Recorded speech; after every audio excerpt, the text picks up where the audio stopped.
Welcome to Healthcare du Jour, where we dish up and digest the latest in healthcare. For the next 30 minutes, sit back as we bring you insight, commentary, and discussion on trending topics to the table, all expertly served up by our host and his guests. Healthcare du Jour is brought to you by Carium, the telehealth platform enabling healthcare's digital transformation, helping you care for people within the fabric of their daily lives. Now here's your host, Matt Fisher. Welcome back, and thank you for joining as we dive into the hottest topics in healthcare.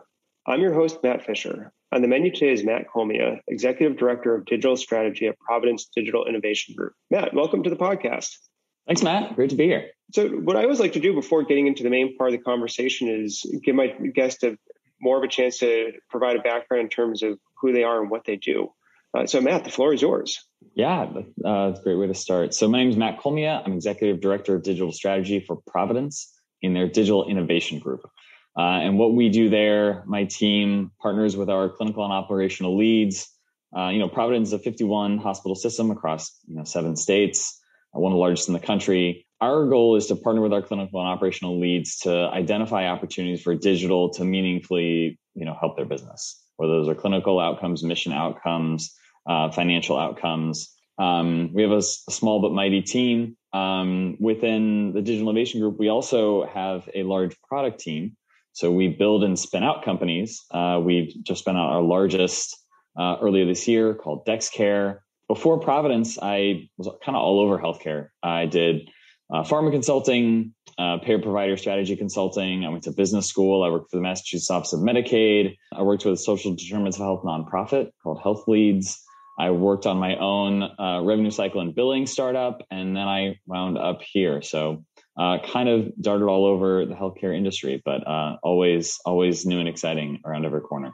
Yeah, that's a very, I'd say, diverse background in terms of the different pieces of the industry. So I'd be kind of interested to hear from your perspective how you feel that's helped maybe get a better understanding and appreciation for what always feels like an unexpected number of layers whenever you tackle or attempt to tackle any issue that's come up within healthcare. Yeah, the good news is I'm smart enough to be dangerous in way too many categories, but not smart enough to be an expert. It's been incredibly helpful to dart around a little bit, simply because, if we run into a problem within a certain digital space where we want to know more about how to connect people with community resources that are relevant to their needs, who are showing up at our hospitals. Well, I remember from my days with Health Leads that one of the biggest challenges there is closing the loop on a referral. So if you refer somebody to a community resource, do we know what happened to them? Did they get connected to that resource? Did it work out for them? Did it not work out for them? Because if it didn't, we need to follow up. And that part's really, really hard. So as soon as we start talking about that, which, because our conversations really do cover folks from all across our organization, being able to jump in and be able to speak to some of those is really helpful. Now, how we close the loop on those referrals is a hard question that subject matter experts need to really dig into, but I have at least enough knowledge to be able to try and help connect the dots. And that's been really useful. We're a large system. We have a payer, we have a school, we have inpatient, outpatient, and everything in between. So being able to try and help connect dots for folks is a big part of the job. Yeah, and kind of being able to connect the dots as you described. Sometimes it's great to have someone in that position, because if you are too much of an expert in one area, it becomes harder to kind of step back and see the forest through the trees. So I think, creating a team where you've got people who fill all those different layers is really important. Oh, it's the best. I get to every conversation I'm the dumbest person in the room about it. And it's kind of helpful to have that person around sometimes. Yeah, no, I know from, at least on the legal side of things, it was always, if you can't explain something so a non-lawyer can understand it, then you're not really doing your job, because you shouldn't be doing stuff just so one person in the room understands what's happening. Yeah, exactly. It's a great place to be, and I really love the role. So kind of now thinking about where your role fits in, and as you were talking about, so playing a role with so many different pieces of innovation and change. What's one of the more interesting concepts that you've pursued when it comes to that innovation? One of the challenges that we spend a lot of time thinking about is how does innovation work in healthcare, right? So you could spend a lot of your time focusing on incremental innovation, on what's the next thing. How do we take something that we're already doing and digitize it to then gain a little bit more efficiency and a little cost savings and a little bit better experience versus, this part of the healthcare industry is pretty fundamentally broken. And we need to flip the table. We need to start busting through walls. And where you play in that spectrum depends on a million different factors, including like where the technology is, but also just, what do you as a health system have the ability to put all your chips on? And so that question, and we reassess this all the time. We have a new digital strategy every few years now, and we're working on, okay, what's the theory of change from within our health system right now? That's top of mind kind of all the time. And when you're thinking about kind of that dichotomy between incremental or at least the way I'm framing it in my mind is wholesale innovation. Mm-hmm. Is one easier than the other, or is it really kind of situation dependent? I mean, incremental is almost always easier, but you have to kind of skate where the puck is going to a certain extent. And I'll give our Providence colleagues a lot of credit in this way, but a lot of incremental innovation, the Digital Innovation Group doesn't have to do, because we have teams out there that are innovating every single day and that are really pushing forward in really crucial ways. And maybe we hear about these innovation projects later. So for a lot of that work, I think we want to partner with our clinical operational leads and have them take a little bit more leadership role in that. But we also want to say, you may be thinking about this particular CMS regulation that goes live in a month. And we are here to help you with that one. But we also want to tell you that, 5 years from now, our business won't work this way. 10 years from now, it just won't work this way. Here's where we think that business is probably going to go. Here are some early inklings that we're getting from the market about interesting startups we see, where some investment funding is going, models that we think could evolve into these other things. So, it's our job to help them keep an eye on that. So from kind of the way you just described that, it sounds like there is a true kind of partnership between the clinical and clinicians and the clinical side, and then maybe the kind of innovation thought leaders or kind of pure innovation aspect. And what do you see as kind of the more effective ways to ensure that those are meshing and not working at odds with each other?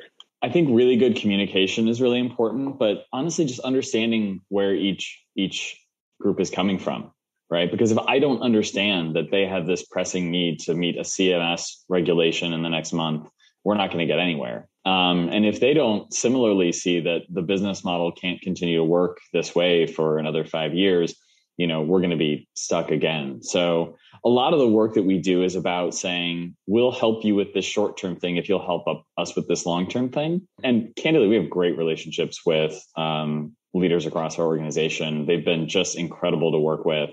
We do have to spend a lot of time prioritizing because we can't solve everything at once. And boy, if you're in healthcare, all you see is problems everywhere. So for somebody who loves tackling big, hairy problems, it's just the best ever. But really prioritizing those around some shared goals is really key. And we work with some folks who are very forward looking. So it's not as much of a fight. And when you're thinking about that kind of prioritizing of goals, how do you handle that tension between wanting something immediately that is at least perceived as solving a problem that's happening right now, but as you're saying, you can take that step back and see further down the road could create more problems in the future. So again, how do you try and kind of integrate those two concepts and avoid short-term gain for long-term pain? It's a trade-off for sure, every single time. And you know what? Sometimes, and COVID was a huge example of this, obviously, but we needed solutions now. Even if it was not going, if we were not going to sunset the program in 3 months, we needed it right now. And we aren't prepared to do things right now if we don't invest in the long term before that happens. So a lot of our investments in virtual care, in, patient engagement, in text messaging, in clinical care pathways, relationships with vendors, contracts that we had, pilots that we had, companies that we'd started. And DexCare is the example. We couldn't move fast during COVID without those programs, And those were visionary at the time when we set them up. But then when COVID hit and we needed a short-term and immediate solution, we were ready to go. So it's always a balance. In some cases, we just have to do what needs to be done right now. And in other cases, we want to pull back and say, like, there's a long-term vision here. We all need to lock arms and march ahead. Yeah, kind of turning to COVID as an example, is you just referenced it.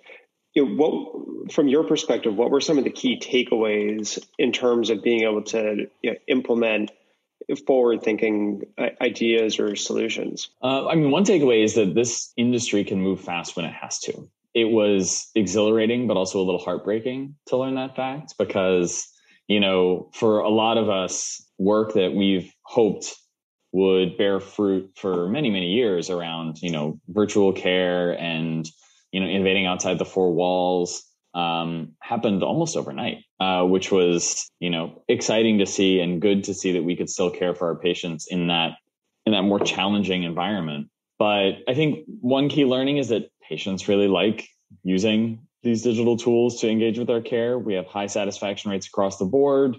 We're still seeing, even though offices are open now, patients leveraging digital at 15-ish% of visits.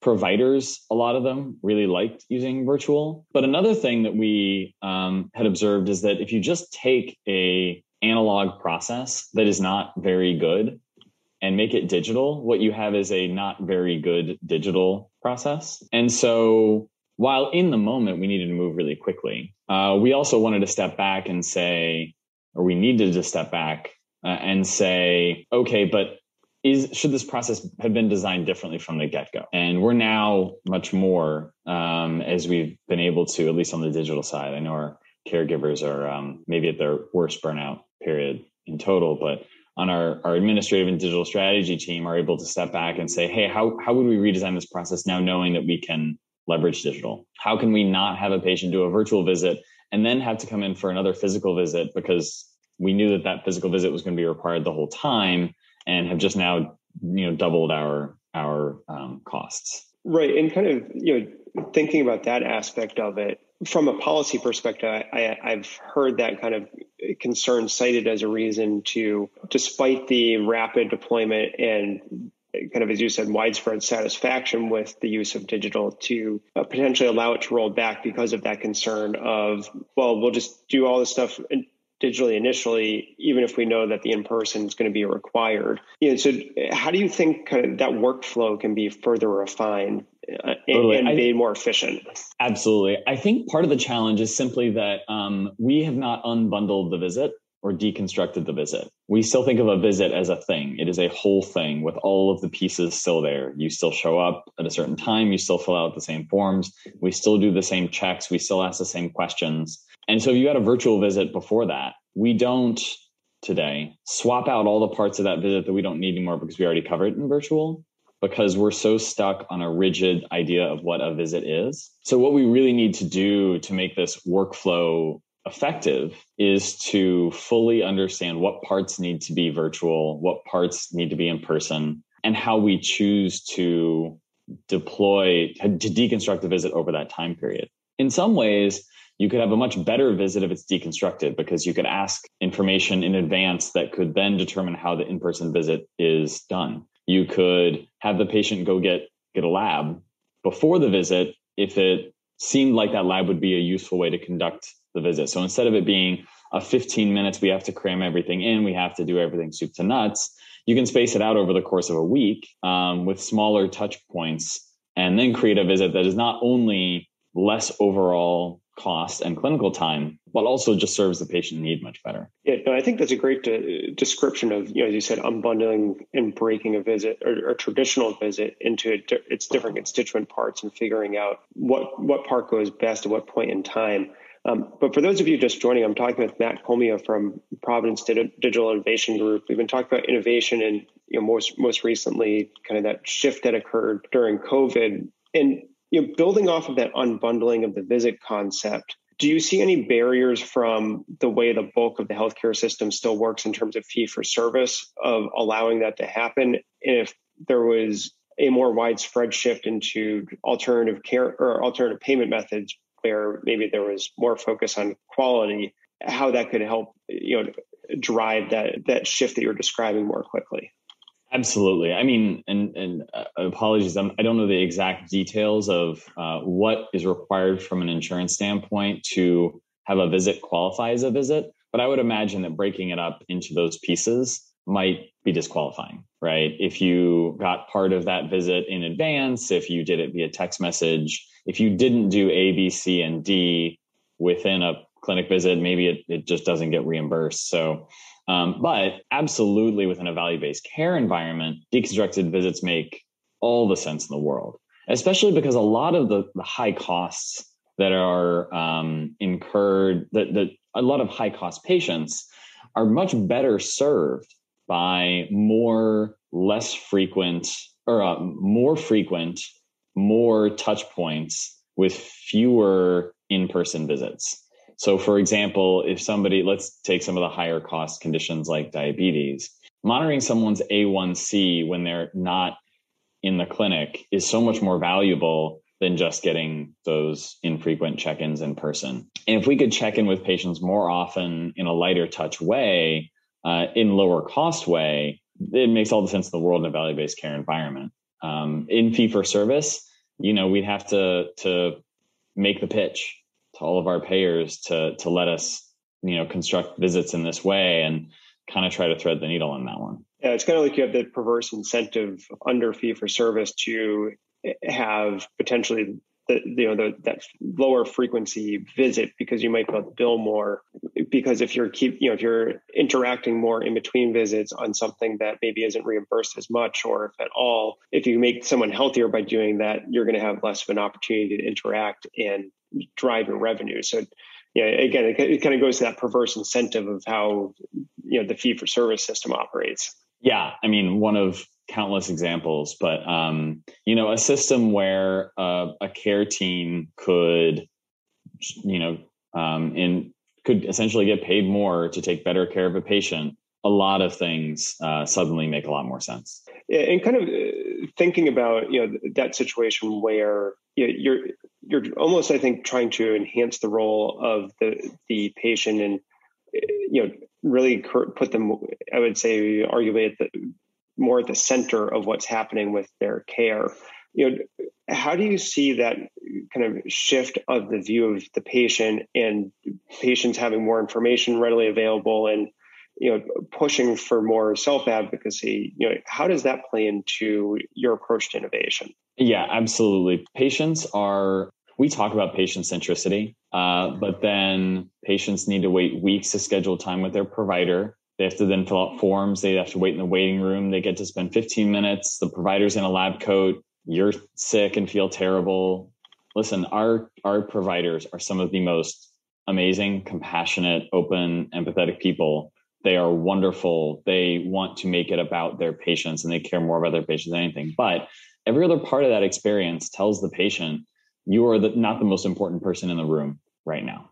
And that's a huge challenge for our industry to overcome. And doctors themselves can't overcome that themselves. Their bedside manner can only do so much when we built a system that just doesn't make you feel important. Patients are kind of scared of the lab coat in that way. But if you suddenly enable somebody to engage their care in the same ways and venues with the same informality, with the same comfort that they text message their best friend, you've really lowered the barriers to somebody getting care. And I'm defining care as even the lowest little advice about anything. It's, I have this question about this medical thing. It's like, well, did you eat beets recently? Oh yeah, I did. Okay, great. Like we can move on from there. But allowing people to engage healthcare in a lower stakes way. And by the way, part of the reason the stakes are high is because people are afraid that it's going to cost a lot of money. And so giving people an opportunity to engage in care in a way that makes them feel safe, not just safe to ask a small question, to not be bothering somebody, that we are here and there for them, but also that they're not going to get hit with a bonkers bill later. These are all like barriers that we have today that bedside manner doesn't solve for. Yeah, no, as you said, it's kind of a lot of different fundamental issues where the best interests of everybody and the best intentions of everybody involved are being undercut by the way the system has been set up. Absolutely. So you're kind of thinking, if the system is arguably at odds with those, the best of intentions or the best direction that you want to go in, how do you fight against that, or how do you push for change to the system to better enable those, that better alignment and the better collaboration among all involved? There's kind of two approaches. One is, if you can find a niche business model that works and engineer the crap out of it and make it a fully beautiful, helpful, easy end-to-end experience, there are ways to have a really successful business. You're seeing a lot of companies now do this. I think Roe is a great example of a company that's picked a very niche, medical experience and engineered it really effectively. One Medical does this really well too, and they are lowering the barrier to engaging your care team. It feels different. It's a concierge model, so it's not something that's helping all of our patient populations, but certainly some groups are working really hard to find a niche that they can operate in really effectively. The other is you have to, reinvent from the ground up. You have to really invest in changing the infrastructure and changing how we do business. We are seeing more examples of that, but it's harder to do from a startup scrappy perspective. You kind of have to reinvent from whole cloth. I think Amazon Care has a potential to do this. I think they're a scary competitor in that way, that, they can build their own, digital infrastructure. So I think those are the two pieces. I also think that, and this is to get a little bit more into the weeds on sort of disruption of the space, but one of the fascinating things we're starting to see is a new digital health infrastructure that exists outside of the electronic medical record. So up until recently, if you were a healthcare startup and you wanted to do, prescriptions and billing and prior auth and all of these things, you kind of had to build it from scratch and exist in your own ecosystem. And there was a lot of costs you would bear as a startup to try and get into this space. But now you're seeing folks like Eligible and TruePill and Redox. So EMR integration is another skill you had to have. But there are a lot of companies now that are building these sort of infrastructure components that companies can take advantage of. I think this is relatively new. I think it's really exciting. And one thing we're going to start to see is that the amount of data, which is historically, providers have had the clear advantage in data because they have access to the EMR. The amount of data that's going to be collected and transacted and interoperable outside of the EMR is going to start getting bigger and bigger and bigger and bigger, to the point where there actually is a play for a real healthcare infrastructure business. And I know every few years people get together and say that they're going to make a new EMR, but there is opportunity for a healthcare infrastructure and ecosystem outside the EMR that is an avenue, I think, that a lot of folks can be successful in. So just recapping, sort of the two niche areas, or two ways to do it are find your niche area and engineer the crap out of it, or find a space where there's sort of a fundamental interoperable infrastructure piece that's missing, and try and build that. And kind of argue with your description of the infrastructure aspect to it, at least the way that I'm thinking about it is it kind of highlights that fact that the EMR isn't necessarily the best central point as it had been touted. Like, yes, getting adopted and having everything shift electronic was definitely helpful. But when that was pushed, the promise seemed to be, this is going to be the be all end all, and it's going to be that central place that everyone can go to and do what needs to be done. But that's not necessarily how those solutions were designed. And your description of that broader infrastructure seems to be going more in that direction of creating a comprehensive set of data that can go across many different systems and truly, kind of enable a more comprehensive overview of what's happening at the same time allowing for the sharing of that information. Absolutely. And it's different, not just in positioning, but kind of in philosophy. So EMRs historically have fought against interoperability, whereas these infrastructure pieces are built fundamentally for interoperability for the most part. And instead of recording large scale, really functionally billing data and claims data, which is the fundamental purpose of most EMRs, is to get paid. A lot of these systems are tracking really tiny but more frequent health interactions. I mean, HealthKit is an easy example. Our blood pressure and, steps and heart rate tracking monitors. And if you're Validic, you are, the sort of central repository for a ton of remote patient monitoring. Very little of this is billable. It's not a surgery, but you get a profile of health that is fundamentally different and more personal, if not more major event focused than the EMRs see. Yeah, and I think that description of that kind of fundamental difference in philosophy and the having systems and tools built upon interoperability is one that hopefully continues to grow. But believe it or not, we're already out of time. Yeah, I want to thank Matt Cohlmia for a great conversation today.